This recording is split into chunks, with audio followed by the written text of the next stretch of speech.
Hearing today covers three items. I'll address the first two jointly, which are the infrastructure bill coming out of the Senate and the majority's proposed budget and reconciliation instructions for fiscal year 2022. As to the first matter, although I think we can all agree that our colleagues in the Senate should be applauded for the bipartisan efforts that produced the infrastructure bill before us, Republicans in the House continue to have concerns about the product. House Republicans had no input into the process that produced this bill, and many of the provisions in this package are troublesome, most notably the fact that the bill is not fully paid for and will increase the deficit. A fully bipartisan and bicameral process ultimately would produce a better bill, in my opinion.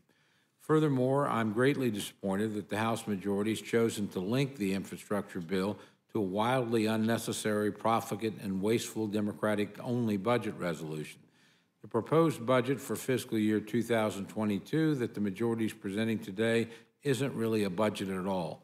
Rather, it is the first step down the road toward producing a $3.5 trillion reconciliation spending bill filled with higher taxes and progressive spending priorities. What's worse, the Speaker's also made clear that she intends to hold the infrastructure bill hostage until the reconciliation bill passes. We're told that we cannot consider the infrastructure bill until the House also passes this reckless spending package with its harmful tax increases and many liberal provisions. Instead, according to the press reports, today's rule will allow for future consideration of the infrastructure bill at some later date once the reconciliation bill is ready to be voted on. That's truly a sad state of affairs. In linking these two bills together, the majority is truly trying to have its cake and eat it too. This type of hostage-taking makes a mockery of the whole legislative process. It's ultimately unfair not only to members of this body, but to the American people. I would urge the majority to rethink their plans and allow the process to play out naturally without taking one bill as hostage to the majority's worst impulses. The third bill for today is H.R. 4, the Voting Rights Advancement Act of 2021.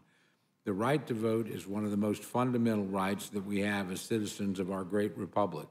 Given the importance of this right, it's disappointing that the majority has once again chosen to bring up a partisan bill that appears to be nothing more than another attempt to federalize all elections. As a former Secretary of State of Oklahoma, I'm very familiar with how important it is for states to oversee and operate their own elections as they have done historically. The bill before us includes provisions that would force all states, not just those subject to the coverage formula, to subject certain election procedures to review by the federal government. This is an unprecedented power grab by Washington that would completely change the character of elections as we know it. I am also deeply concerned with the proposed coverage formula included in this bill, which runs the risk of being over-inclusive and forcing more and more states into pre-clearance procedures required by the Voting Rights Act. Given how important the right to vote is to all Americans, it's disappointing that the majority has chosen to take a partisan approach.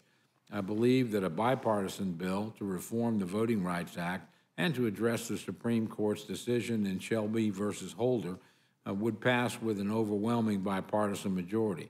But instead, the majority is once again insisting on their way or the highway. Mr. Chairman, this Congress is turning out to be one of the most unproductive Congresses in modern history because the Democratic leadership is unwilling to work with Republicans or even their own rank-and-file members to pass legislation for the good of the American people.